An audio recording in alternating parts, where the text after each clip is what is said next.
Hey, girlfriends, how are you today? We have a story coming to you from Marina Painter. She is over on the other side of the country from me, and I think she's got some snow here in Seattle. We are experiencing just our normal winter with a little rain.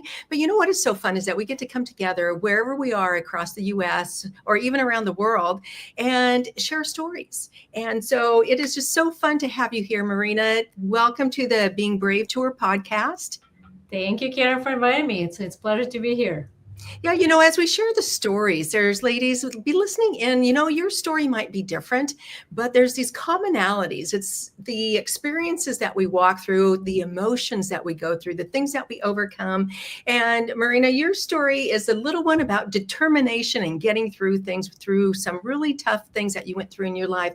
But before we get into your story, let's talk a little bit just about who you are and what you do in today's world. Sounds good. So I'm a CPA. I'm in the finance world. I do numbers for a living. I love what I do. I've been doing it for 25 years. And the new phase, so I've kind of done the traditional CPA work for quite a long time. What I'm really trying to dive into now is more strategic, advanced tax planning, because statistically, it's only 1% of U.S. population that makes 250 plus K that does not pay any tax. And you know how they do that? By tax planning. Oh. Proper tax planning. Okay, so that's like a whole new concept that I don't even really know a lot about, tax planning. Oh my God. Absolutely, because the commissioner of the IRS and the Supreme Court judge both said the same exact thing in the last 7 years, is that the code was not designed for you to overpay in tax. It was designed for you to pay your fair share of tax. But you need to know the code or know somebody like me that knows the code to help you. And that's, I truly believe in that, right? Because it's not the wealth that you build alone in the years of your life. It's the wealth you preserve. Because the money, instead of paying to the government, the least amount legally possible. I'm not saying illegal things. I'm talking about everything that's designed in the code by, intentionally, right? But if we utilize all those great tools that are available to us, we preserve our wealth, right? And I'll just give you a quick example. It kind of cites, because I just did it this morning. The guy came to me, he's new to me, knew nothing about tax planning. So I kind of opened this whole new world for him. But guess what? He's very, very happy right now because he got to save $146,000. He's making $350,000. He got to save $146,000 by the reshuffle with all the legal tools in the code. Now think about it. If he sticks with his plan, he's in the 40s, sticks with his plan for the next 10 years, that's $146,000 in tax, right? It's a 1.4. Yeah. So 146,000 times 10, right? And then you, on top of that, will add the compounded interest. You have a fully built retirement plan. So not only that you don't have to work for the rest of your life, but now you dive into the world of passive income. And passive income, as we all know, is the best income when the income or the capital works for you, not for it. You're not working for it. It works for you, right? So you can actually take it easy and enjoy life more. We didn't know we were going to get some extra tips along with this story. That's what you get. I can't help it. And we are recording in January, so this is what perfect timing, girls, to know that can be a strategic plan in knowing the code and knowing the right people, and that's what we love here. It's that saying, right? Failure to plan is planning to fail, right? And it's anything we do in life, whether it's finances, taxes, health, anything. Yes, absolutely. And that's what we love having our girlfriends because we can tap into the resources and all the goodness that they bring to us here in Fave and in our Being Brave tour. And that's part of being brave, Marina, too, is stepping out. So I remember when I was walking through a divorce, and traditionally my husband had kind of taken care of the taxes and a lot of the bigger finances. I did the day to day stuff. You divide and conquer. But I was so scared, and I was really looking. It's like, who can I tap into? How can I plan this out? How can I plan the rest of my finances for the rest of my life? Because I had a certain amount to deal with, and I really was scared, to be honest. And I didn't know who to turn to, and I tried to find the right people, but I wasn't getting the right answers. But you remember the scariest part about that was that what was the scariest part about finances? Oh, it was that I thought I was going to run out, that I was going to have enough because in my family, everybody lives till like, in their 90s, Mhm. or maybe to 100. So I thought, okay, I've got X amount of dollars. How am I going to make that work? And then even to think about taxes was just even scarier. But, it was just compounding fear, if you will. You know what I noticed? Because again, I've been doing this for a quarter century, quite a long time, which is the craziest thing to say that when I say it out loud. I know, especially because you look so young too. And it's like, how could you be doing that? Yeah, you see all the great way that better. But we'll keep it at that. My oldest daughter is 19, so it kind of tells you something.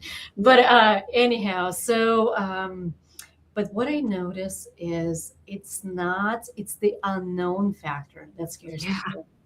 Because it's the world we dive in, and if we don't know, because we don't have this control, right? And I'm not saying the control like bad thing, control as meaning like you can't wrap your head around it, you don't know what beast you're dealing with. Right. That's the scary part. That's why I love what I do, because you get to demystify it, because it's not scary. It's easy. It's easy as long as you know your ABCs. Yes. And so one of the things that's really scary is that you don't always know the right questions to ask. And so that's why I put in kind of in my little plan of action, it was to talk to 3 people in each category, whether it was a financial planner, a tax person, because usually by the time I talked to the third person, I finally figured out what questions I should be asking. Right, because you don't know what you don't know. Exactly. Right? Yeah. But you have to be your own advocates, which means that you have to, at some point, you'll get there by asking the questions and educating yourself. That's how you succeed in life, in anything you do. Yeah, that's one of my pillars is education is power. But I love what you said about demystifying. That is like, yes, that's the word that we need to be using. And, whether it's health and wellness, or whatever, finances, growth in your mindset, whatever it is, to demystify some of those things so it's not scary. Because also, right, if you go back to the finance world itself, it's just historically known to be a man's world. Right. And I can attest to it. I am still with a bunch of guys and, suits and all those things. My favorite, though, I was asked this question just recently on some podcast. What is it like to be a woman in a man's world? And I actually had to pause for a second. I'm like, he's right. I'm like, I didn't even think about it. Oh. Thinking to myself, like, well, why is it that I'm not even thinking about it? You know what it comes down to? If you know your stuff and you're confident, it doesn't matter where you are. Mm-hmm. It doesn't matter, because the truth, the knowledge is still the same. The code is still the same. Right. So it doesn't matter. I do remember, though, a long time ago, like 20 some years ago, when I was still with corporate America. I've been on my own for 17 years, but prior to that, I had my fair share of corporate America and private sectors and stuff. But I do remember walking into a boardroom with a lot of different executives in suits and tie and all this, this whole different aura about this boardroom and the conference table. And I was also 20 years younger. And I would walk in, and this first glance, like, what is this little blonde girl doing here? Right? Because that's the stare you get. But you know what's cool about it? Once you start talking, the whole body language changes, the perception of Mm, you changes, because once you know, you know, once they know, you know, right. a whole different story. So Yes. it really is just all about you. Yeah, and walking in with that confidence, and I think a lot of women, that's what they kind of need, that little oomph too. It's a little bit of confidence to know that they're not alone, that they are smart and they can make decisions, discerning decisions for themselves. And, as I was walking through some of these difficult situations that I've been in, I started writing notes. And when I would go to these different people, I would have my notes. Mhm. And a couple of times the professional on the other side, they'd say, "Wow, you're really prepared," and more so than most women in your position are going through what you're going through. And I thought, yeah, you know what? This is my money. This is my time. This is And my that's your energy. life. That's Yeah, your life. yeah, exactly. You I should took it never be seriously. apologetic for that. I So think they were a little surprised because I walked in with a confidence of like, hey, here I am. Let's take care of this. And, let's not waste time because I'm paying you. absolutely. As it should be. But we all, and it's not just women, it's guys, it's everybody. It's human nature, right? We all have this, especially when we're starting to do something brand new in our life and we have to step out of that comfort zone. So we always have that little voice, and everybody has it. And if they're saying they don't, I don't believe it. We all have it. We all human beings, right? That imposter syndrome, like, oh, wait, Mm, am I qualified to do this? Am I yeah. really doing this? Are they really coming to see me to answer those questions? I remember when I went on my own, and 17 years ago, I Uh-huh. remember my first meeting with the first clients, like first ever clients, first people that walked in my door and sat in front of me. And I remember they asking me questions, and I'm like thinking to myself, boy, can I actually do that? I mean, they actually paid me to do this. But once they actually asked me the question, and I knew the answers inside and out, and I gave them projections, I did all of those. I'm like, damn, good for me. I actually can do. Yeah. I can do it than anybody else. I'm good. But that's the first thought, though. I still remember Oh, the wow. second guessing. But it was like, but once you know, right? It doesn't matter. You're good. This is interesting that you bring all of this up because one of the questions that I was thinking of asking you when I was, we were kind of going through the story and where you're at today, some of the brave moments that have shaped you. And that right there sounds like it. Ladies, it's those moments sometimes where we're like, and then we can reflect on later and go, hey, dang, you know what? I was brave. I, whether it was determination, grit, because those are kind of things that kind of, define your story. But those moments of just going, yes, I did show up in my confidence and in my knowledge and all these things. And yes, and look where you are today. You were successful at what you do, but it wasn't always so easy for you. Let's talk a little bit about your story too, and how you got to where you are today. Your story is one of, like I said, grit and determination. And at 28, you lost your husband. Just Yes, indeed. share a little bit about the story that brought you to where you are today.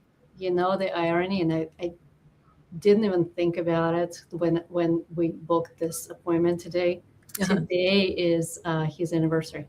How Oh, how about that?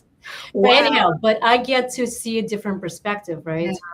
For me, it really is the time to reflect and really see this road, right? How Mm, windy it was, and mm. how it was not a smooth sailing, right? It never is, but it's a good time to really pause and reflect. And that's why because I always say there's no accidents in life, right? And Right. it just happened to be today is the day I actually talk about it. I'm like, how about that? Yeah, that is. And so as you reflect back, what are some of those defining moments that come, that you're reflecting on? So let me backtrack a minute. So Yeah. I was, like you said, 28. Back then I was thinking like I'm so old, and I'm like, wow, 28 is like nothing. It's like a baby. But I had so my husband had cancer, so he fought, and it was pretty up and down, just Mhm. just a crazy ride. But my girls were 1 and 4 when it happened, and when he lost battle. And I do remember, because at that point my life was all about taxes, and I already had my CPA, and so that was the world that I couldn't step out of. But you know that any CPA or anybody that works with taxes, tax seasons become really time consuming. Not only time, but your mental capacity Right. comes with it too. And I do remember when everything happened, and it happened today, 15 years ago, actually 17 years ago, I'm sorry. And I remember thinking to myself, okay, so what do I do now? I always knew I'd be on my own, but it just kind of happened 5 to 7 years prematurely from Mm, my plan. And I said to myself, okay, well, I have a 1 and a 4-year-old. It's not like they go to school. I have to have childcare. I can't be in the office during tax season with my staff, and I had staff under me that didn't have any responsibilities. Nothing bad or good. It's just they could not possibly relate to me that I had a 1 and a 4-year-old. I had to leave on the dot at 5 o'clock. God forbid there's traffic to pick up my kids, and when right. they're all stuck till midnight working from the office, right? So I just said, I know it's not going to work long term, because it's not they mean it, they just don't know how to relate to me. So might as well not to create this animosity, and I needed to create something that will give me the flexibility, A, to take care of my kids because they're so little, Yeah. and B, to actually afford food for the table for them. Minor details like that. so, Right. so I do remember going in and Wow.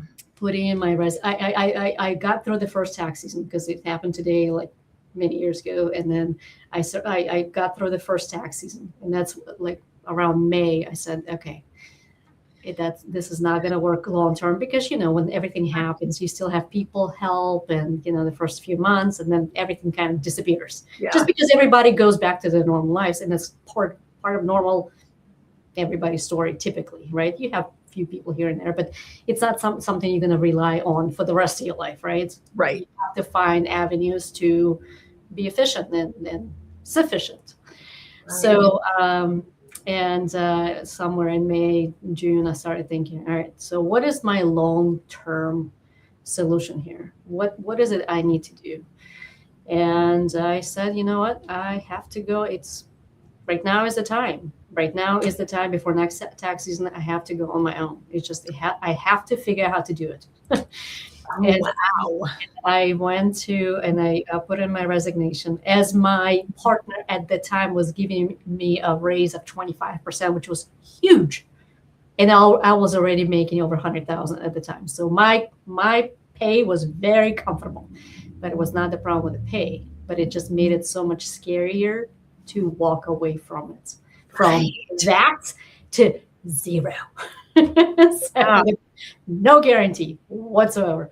But I always knew inside of me, I always knew that I will figure it out. Like I know I Mhm. find a way. I know that I'll be okay. That internal voice was telling me I'll be okay. I don't know how I'm going to get there, but I'll be okay. And and that was because my partner at the time when I put in my resignation, he was like, well, just work from home. We'll work with you, whatever it is you need. And I'm like, you don't understand. You don't understand because he might work for a month. But when my guys, my team is here like 100-hour weeks and I'm at home, do you really think that they think I'm working? Or whatever, right? It just, Right. they would not feel that it's fair to them. So Right. what's the point? So and I knew that in the long term I would have to make that decision anyway. So it's like Mhm. band-aid, right? You just have to do it. You just do it. And I Wow. do remember like it was yesterday. And I actually just recently drove by that office, and I haven't been by it in years. And just recently, my daughter had like a dermatologist appointment. It just happened to be right next door from the building I used to work at. Oh, Had to drive through the parking lot of that building, and I'm telling you, like last month, like literally last month, And I drove by and I'm like, oh my God, here's my office. Here's that corner office, which was just like this, but facing the mall. Not makes any difference for, geography here. But I do remember getting in the car after I put in my resignation and driving off from the parking lot and seeing my office in a rear view mirror and thinking to myself, what the hell did I just do? Like, how I'm going to do this? Like, how am I going to do this? But Yeah. And just think how many other women might be in a position like that. Whatever their age, there might be a spot where you have to give something up to really make life work, and not really exactly sure how that, like you said, is going to come together.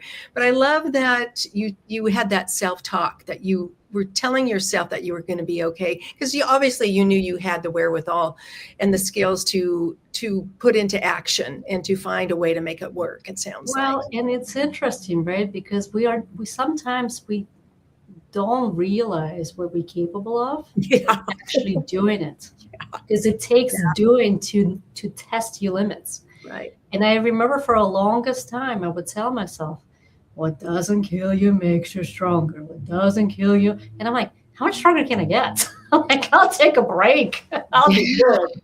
I hear you. But it's interesting how some people would say, like, how do you so strong? I'm like, well, what options do I have? Not to be? Like, what are the options or alternatives I have? It's just you do what you have to do, right?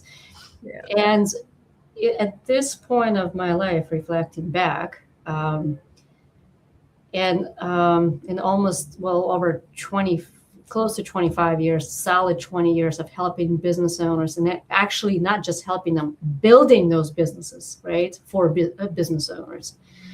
And reflecting back and everything that I've seen people do, right? Everything is possible. Everything is possible. You just have to move in that direction. The problem I'm seeing a lot of people talk, but they don't do anything for it. And then they question, well, how come that it didn't happen? What did you do for it, right? It requires action. It does require action. Yes, and it sounds like you took action. So kind of to even start a business, you've got these two kids, you're still probably dealing with grief. What were some of the pivotal actions that you took? Do you remember, or along the way? So if we're talking about the business structure and nitty gritty of that, it's always ever changing, right? The industry is changing, like any industry is changing. Up until about 2 years ago, I had 2 offices, so I was able to open 2 offices. And then with the technology change, I told myself, I don't need 2 offices. I can be in Fiji, sitting on the beach, doing everything I'm doing. The technology is amazing. I don't need the extra headache of the extra office. It's interesting to me, though, that my youngest, when I made that decision to merge into one location, nobody cared. People didn't care because the locations were like 40 minutes apart.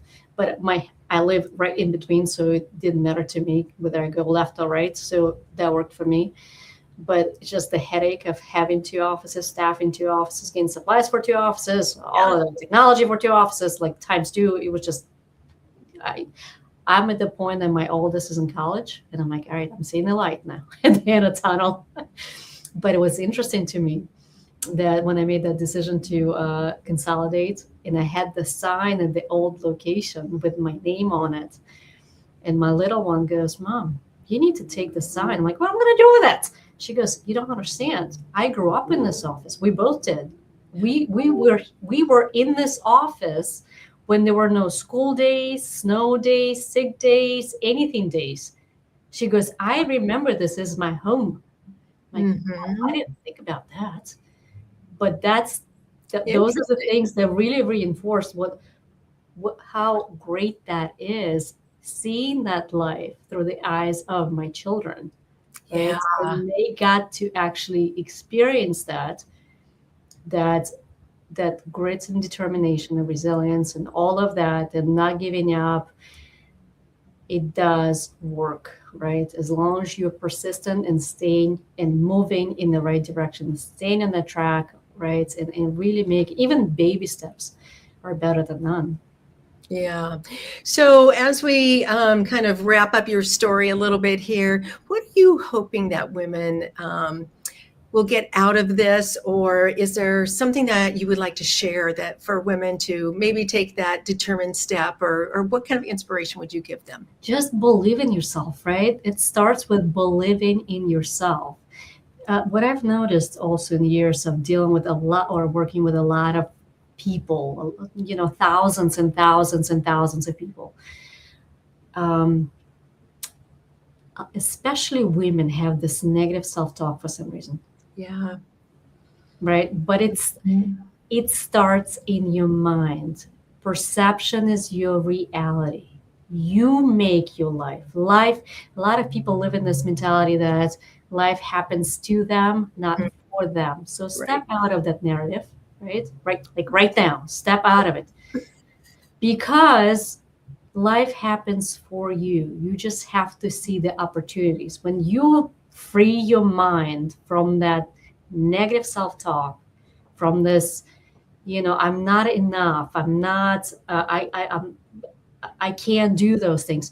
Once you free your mind, Yeah. there are so many opportunities, but we just so overwhelmed with that self-talk and the the blinders that we have on. We don't see those opportunities. Yeah.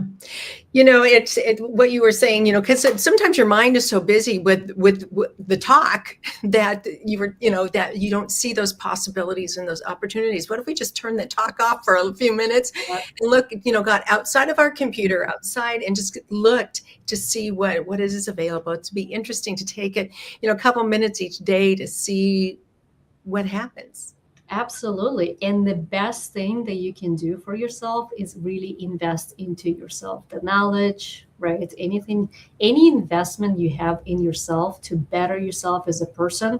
And I'm Mhm. not even talking about the skill set, which is not, that's self-explanatory, right? The better you know something, the better you are at it, the more you can charge for it, those kind of things, right? Or Right. charge, period. Because that's what defines you and separates you from somebody else next door doing the same exact thing. Yeah. But really investing in yourself as a human being, because life is so full of any possibilities and opportunities. I see it day in, day out.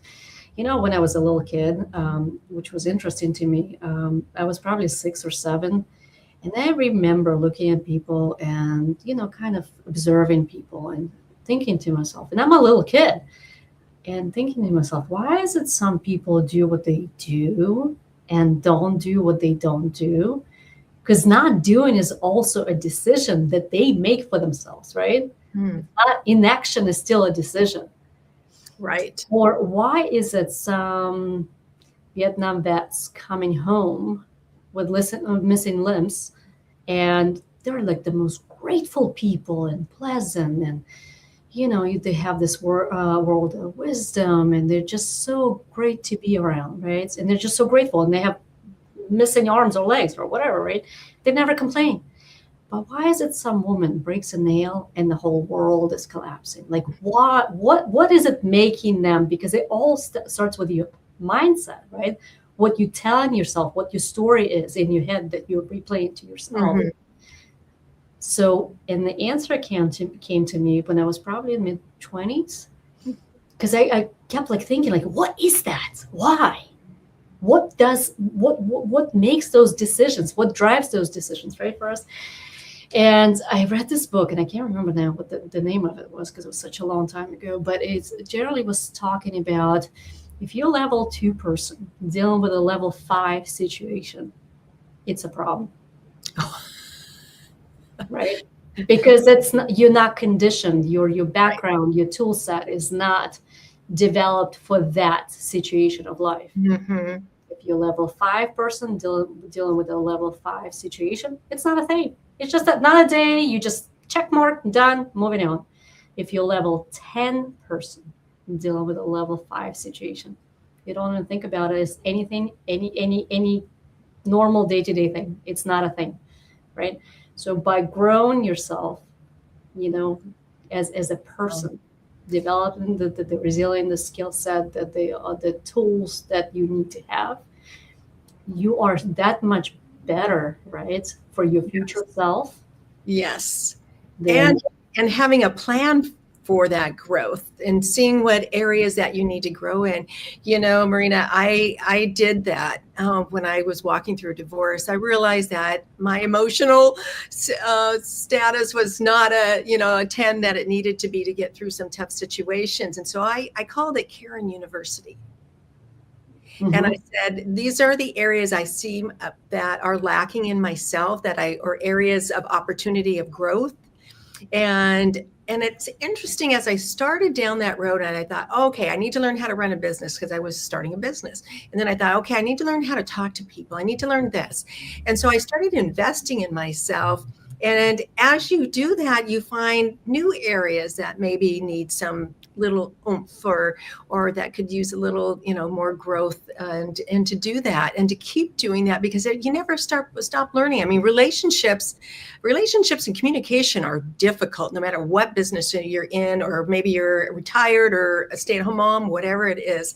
If you can, like you were talking about, that be of you, that who you be, just think how much easier your life could be, and that then you can open those doors to new opportunities as well. Absolutely. And the thing is, it's evolving and never change. Like, it's ever changing. It's just Right. not just learn and stay. Whole life is all about evolution. So I heard this saying recently, and I thought it was kind of good to hear.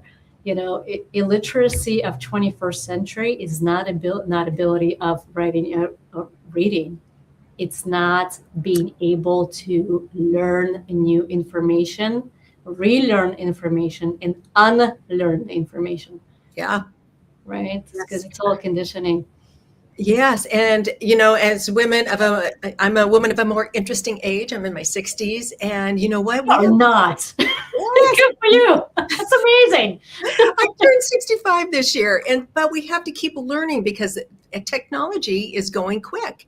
Yep. We have to learn AI and how it, all the uses. And that's what I love about Girlfriends, is that it's like, how are you using AI? Or, did you know you could do this? I didn't know I could plan out like my whole year and within minutes, and have all these goals and plans. And, maybe that would be actually a really great one too, is have a growth plan of what kind of classes, and be able to budget for that. And as you get your taxes in, if you're saving money in your taxes, you can put that money into your growth. There you go. Make that money work for you. Instead of giving to Uncle Sam, invest in yourself. Yes, even absolutely. treating yourself at the spa will be better than nothing, right?